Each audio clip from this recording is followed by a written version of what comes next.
Hello guys, আসসালামু আলাইকুম। Smart cooking house থেকে তোমাদের সকলকে জানাই আন্তরিক শুভেচ্ছা ও অভিনন্দন। আশা করছি তোমরা ভালো আছো। আমিও তোমাদের দোয়া ও আল্লাহ তাআলার রহমতে অনেক ভালো আছি।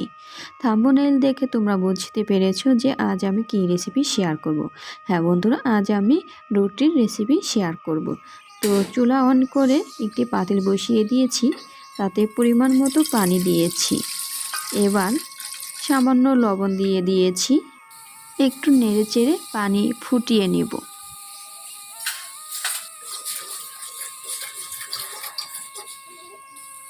পানি ফুটিয়ে নেওয়া হয়ে গিয়েছে। এবার এর ভিতরে আমি ময়দা দিয়ে দিচ্ছি। এখানে ময়দা আমি আমার ইচ্ছা মতো নিয়েছি, আমি কোনো মাপ করে ময়দা নেইনি।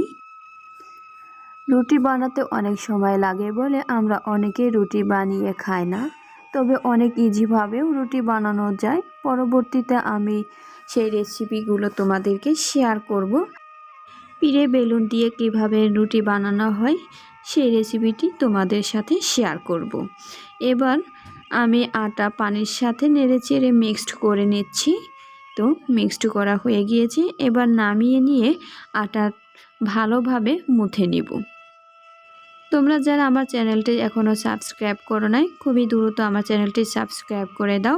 আর আলোর দিশারি নামে আমার একটি ফেসবুক পেজ আছে, সেখানে গিয়ে আমার পেজটি ফলো করে দাও।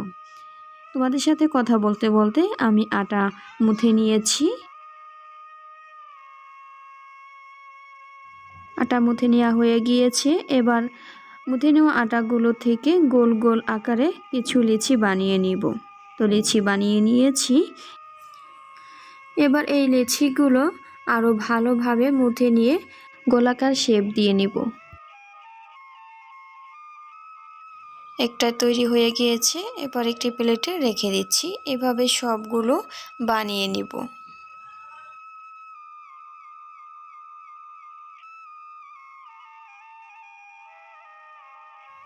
তো সবগুলো বানিয়ে নেওয়া হয়ে গিয়েছে, এবার বেলে নিব।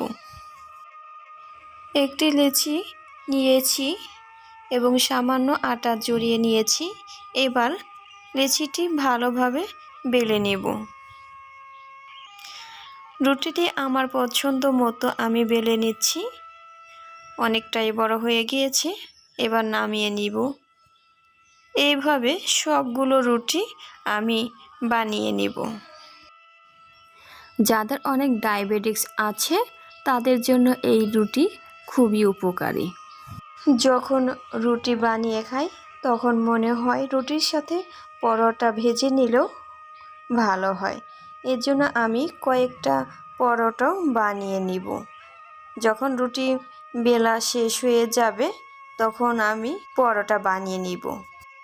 রুটি বেলা শেষ হয়ে গিয়েছে, এবার একটি রুটির উপরে সামান্য তেল মাখিয়ে নিয়েছি। এবার চতুর্দিক দিয়ে মুড়িয়ে নিচ্ছি। এবার পরোটাটি ভালোভাবে বেলে নিব। এইভাবে আমি কয়েকটি পরোটা বানিয়ে নিব। ছোটোবেলায় রুটি বানানোর সময় এইভাবে পরোটা বানিয়ে খেতাম, খেতে খুবই মজা লাগতো। রুটি ও পরোটাগুলো বানিয়ে নেওয়া হয়ে গিয়েছে। এবার চুলাতে চলে আসলাম ছেঁকে নেওয়ার জন্যে। এজন্য চুলা অন করে চুলার উপর কড়াই বসিয়ে দিয়ে কড়াইয়ের ভিতরে বেলে নেওয়ার পরোটাটি দিয়ে দিব। এরপর এপিঠ ওপিঠ নাড়াচাড়া করে ছেঁকে নেব। যখন হালকা করে ছেঁকে নেওয়া হয়ে যাবে তখন কিছু পরিমাণে তেল দিয়ে পরোটাটা ভালোভাবে ছেঁকে নেব। এই তো অনেক সুন্দরভাবে পরোটাটি ভেজে নেওয়া হয়ে গিয়েছে, এবার নামিয়ে নেব। এইভাবে আরও দুটি পরোটা ছেঁকে নেব। তোমরা যারা ভালোবেসে আমার চ্যানেলটি সাবস্ক্রাইব করে রেখে আমার পাশে আছো, তোমাদেরকে জানাই অনেক অনেক শুভেচ্ছা এবং ভালোবাসা। তোমরা যেভাবে আমাকে ভালোবেসেছো এভাবে আমাকে ভালোবেসে যেও। তোমাদের সাপোর্টের কারণে আজ আমি এ পর্যন্ত এসেছি।